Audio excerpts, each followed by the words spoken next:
प्यारे बच्चों, आज हम 10वीं कक्षा के गणित के फर्स्ट चैप्टर का एक इम्पोर्टेंट टॉपिक पढ़ेंगे जिसका नाम है अंकगणित की आधारभूत प्रमेय, जिसे इंग्लिश में हम फंडामेंटल थ्योरम ऑफ अर्थमेटिक बोलते हैं।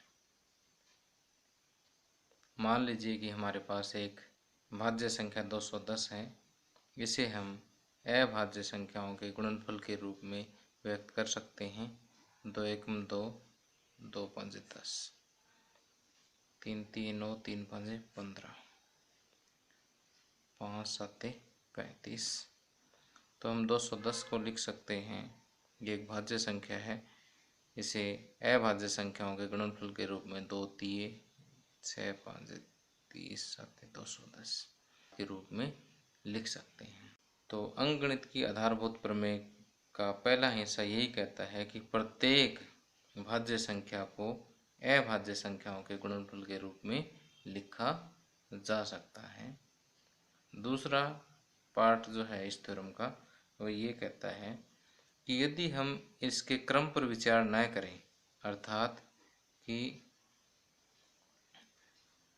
अगर हम इन अभाज्य संख्याओं के गुणा का क्रम बदल दें तो ये दोनों चीज़ सेम माने। इसी प्रकार से हम अगर कोई और भी क्रम इसका दे दें तो इन क्रम बदलने पर भी अगर इन गुणनखंडों को सेम माने, एक जैसा माने, तो ये गुणनखंड जो है वो अद्वितीय होंगे।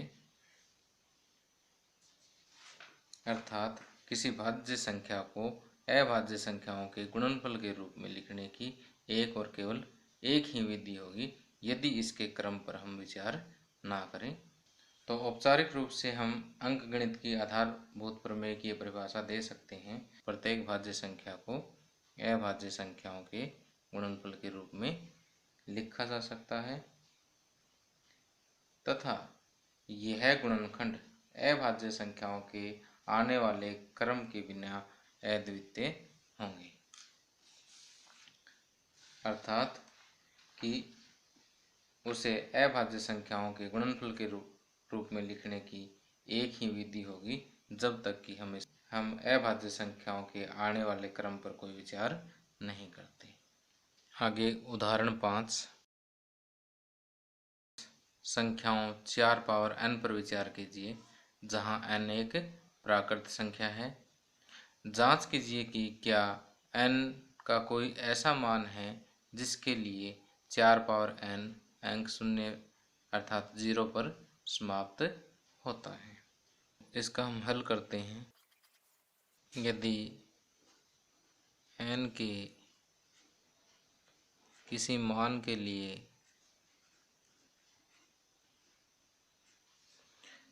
4 पावर n शून्य पर समाप्त होगी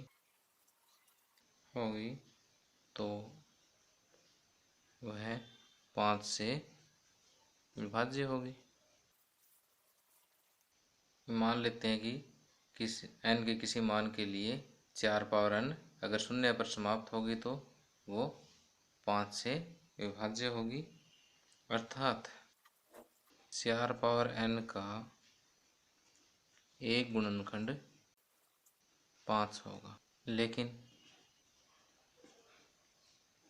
4 पावर n को हम क्या लिख सकते हैं? 2 गुणा 2 पावर n अर्थात 2 की पावर 2 पावर n अर्थात 2 की पावर 2n। तो यहाँ हम देखते हैं कि 4 की पावर n में 2 के अलावा और कोई भी अभाज्य संख्या नहीं आ सकती।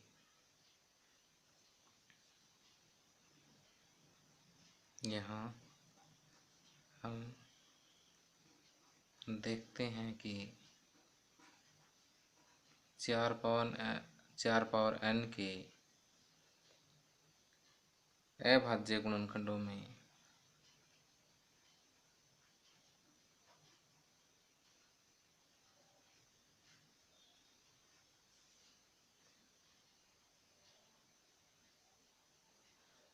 केवल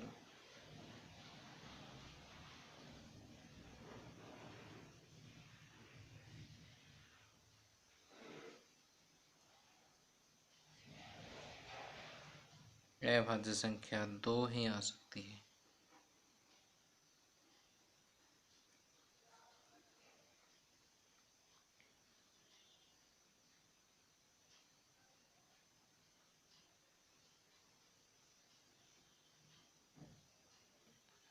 तो गणित की आधारभूत प्रमेय के अनुसार 4 की पावर n के गुणनखंड में संख्या 2 के अतिरिक्त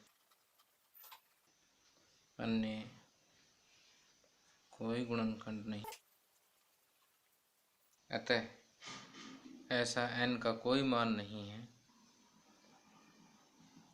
अतः n का ऐसा कोई मान नहीं है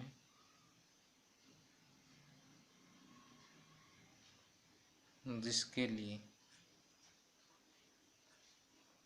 4 पावर n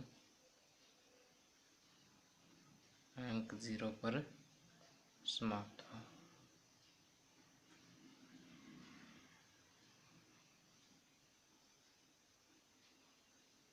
आगे उदाहरण 6, संख्याओं 6 और 20 के अभाज्य गुणनखंड विधि से HCF और LCM ज्ञात कीजिए।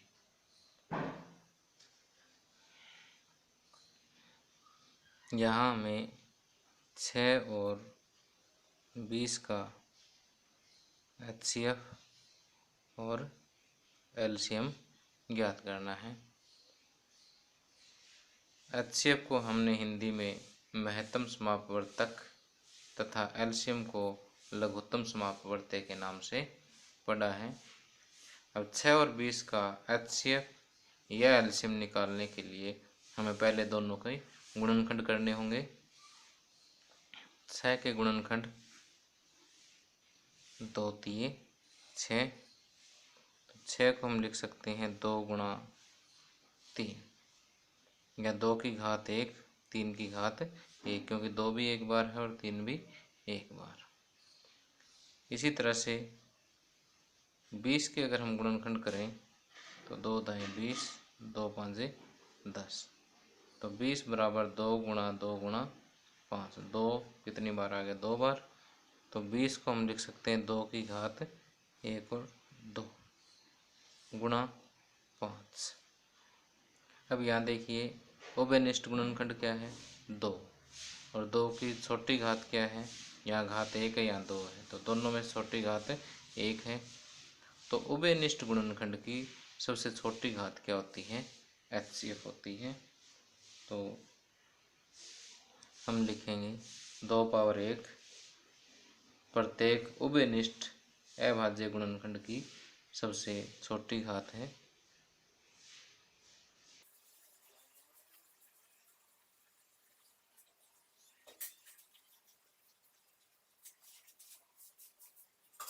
इसलिए HCF ऑफ 6 और 20 बराबर 2 पावर 1 अर्थात 2, यानी 6 और 20 का HCF क्या होगा? 2। अब LCM निकालने के लिए प्रत्येक अभाज्य गुणनखंड की सबसे बड़ी घातें लेते हैं जो दोनों संख्याओं के गुणनखंडों में हो। यहाँ देखिए अभाज्य गुणनखंड 2 है और यहाँ बड़ी घात क्या है? 2। तो हम लिखेंगे 2 पावर 2। इसके अलावा अभाज्य गुणनखंड 3 है, 3 की पावर 1, और अभाज्य गुणनखंड 5 है, 5 पावर 1। प्रत्येक अभाज्य गुणनखंड की सबसे बड़ी घातें हैं।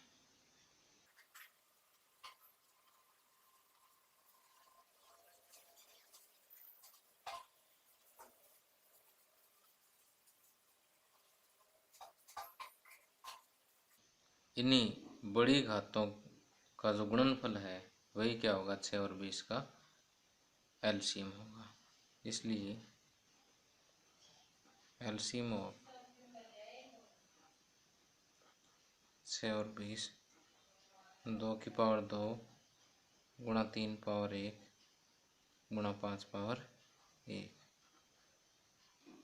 4 गुणा 3 गुणा 5 बराबर 60। तो 6 और 20 का एलसीएम कितना होगा? 60। अब यहाँ से एक महत्वपूर्ण रिजल्ट और निकालेंगे कि यदि हम इन दोनों संख्याओं की गुणा करते हैं 6 और 20, तो संख्याओं का गुणनफल 6 गुणा 20 कितना है? 120। इसके अलावा एचसीएफ और एलसीएम का अगर हम गुणनफल करते हैं तो 2 गुणा 60, ये भी कितना आता है? 120। तो यहाँ से हम देखेंगे कि संख्याओं का गुणनफल एचसीएफ और एलसीएम के गुणनफल के बराबर होगा। दो संख्याओं का गुणनफल बराबर एचसीएफ गुणा एलसीएम। उदाहरण 7, अभाज्य गुणनखंड विधि द्वारा 96 और 404 का एचसीएफ ज्ञात कीजिए और फिर इनका एलसीएम ज्ञात कीजिए। देखिए 96 और 404 का अभाज्य गुणनखंड विधि द्वारा हमें एचसीएफ ज्ञात करना है, इसलिए 96 और 404 के अभाज्य गुणनखंड प्राप्त कर लेते हैं।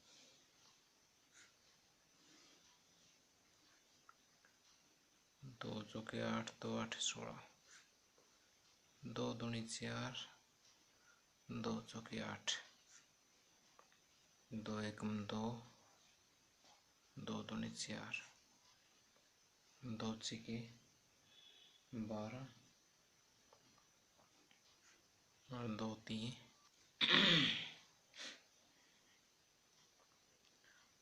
तो यहाँ पर 96 को हम लिख सकते हैं 1 2 3 4 5, 2 पावर 5 गुणा 3। इसी तरह से 404 को हम लिख सकते हैं 2 दूनी 4,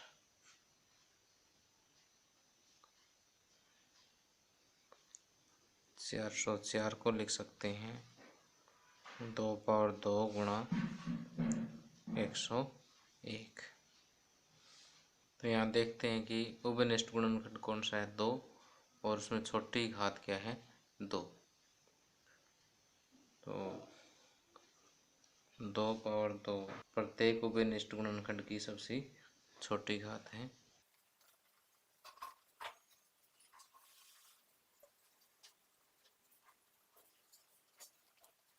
इसलिए एचसीएफ ऑफ 96 एंड 404 बराबर 2 पावर 2 अर्थात 4। अब हमें इसका एलसीएम फाइंड आउट करना है, तो हम एक सूत्र का प्रयोग करते हैं कि एलसीएम गुणा एचसीएफ बराबर दोनों संख्याओं का गुणनफल।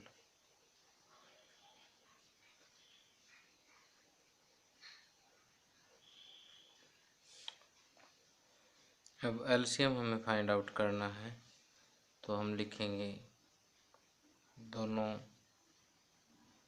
संख्याओं का गुणनफल डिवाइड बाय एचसीएफ। इधर एचसीएफ मल्टीप्लाई है, इधर आकर डिवाइड हो जाएगा। दोनों संख्याओं का गुणनफल यानी 96 गुणा 404 मोटे एचसीएफ 4 आया है, तो 4 हमने लिख दिया। अब हम कट करेंगे 4 एकम 4, 4 दूनी 8, 4 चौके 16। अब 24 और 404 के जब हम गुणा करेंगे तो यह आएगा 9696। इसलिए 96 और 404 का एलसीएम 9696 होगा। इसलिए एलसीएम ऑफ 96 एंड 404 बराबर 9696। आंसर। आगे उदाहरण 8, संख्या 6, 72 और 120 का अभाज्य गुणनखंड विधि द्वारा एचसीएफ और एलसीएम ज्ञात कीजिए। संख्याएं दे रखी है हमें 6, 72 और 120। इन तीनों संख्याओं का हमें एलसीएम भी ज्ञात करना है और एचसीएफ भी ज्ञात करना है। तो सबसे पहले इन तीनों संख्याओं के अभाज्य गुणनखंड लिखते हैं। 6 के अभाज्य गुणनखंड 2 गुणा 3, 2 पावर 1 गुणा 3 पावर 1। उसी तरह से 72 के अभाज्य गुणनखंड बना लेते हैं। 2 3 6, 2 6 के 12, 2 एकम 2, 2 8 16, 2 9 18, 3 3 72 बराबर लिखेंगे 2 पावर 1 2 3, 2 पावर 3 गुणा 3, 2 बार है तो 3 पावर 2। अब 120 के अभाज्य गुणनखंड बना लेते हैं। 2 6 के 12, 30 दूनी 60, 15 दूनी 30, 3 5 से 15। 120 बराबर 2 पावर 3 गुणा 3 घात 1 गुणा 5 घात 1। अब यहाँ देखिए कि उभयनिष्ठ गुणनखंड है 2 और 3, जो तीनों में हो, और उनकी सबसे एचसीएफ निकालने के लिए देखेंगे सबसे छोटी घात। तो हम लिखेंगे 2 पावर 1 और 3 पावर 1। प्रत्येक उभयनिष्ठ अभाज्य गुणनखंड की सबसे छोटी घातें हैं।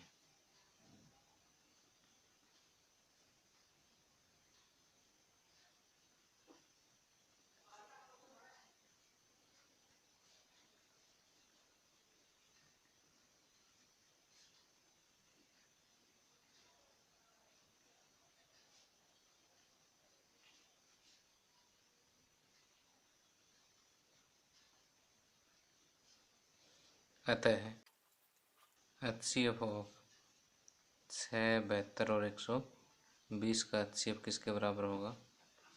2 पावर 1 गुणा 3 पावर 1, यानी 2 गुणा 3 6। एलसीएम निकालने के लिए प्रत्येक अभाज्य गुणनखंड की सबसे बड़ी घात देखेंगे। तो यहाँ 2 की सबसे बड़ी घात 3 है। अब 3 उभयनिष्ठ गुणनखंड है, इसकी सबसे बड़ी घात 2 है और 1 5 बच गया। 5 पावर 1 सबसे बड़ी।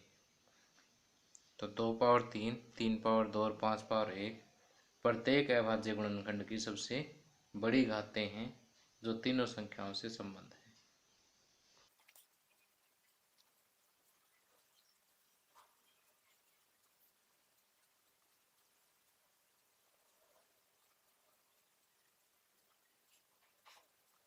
अतः एलसीएम ऑफ 6, 72 और 120 इसके बराबर होगा 2 पावर 3 गुणा 3 पावर 2 गुणा 5 पावर 1।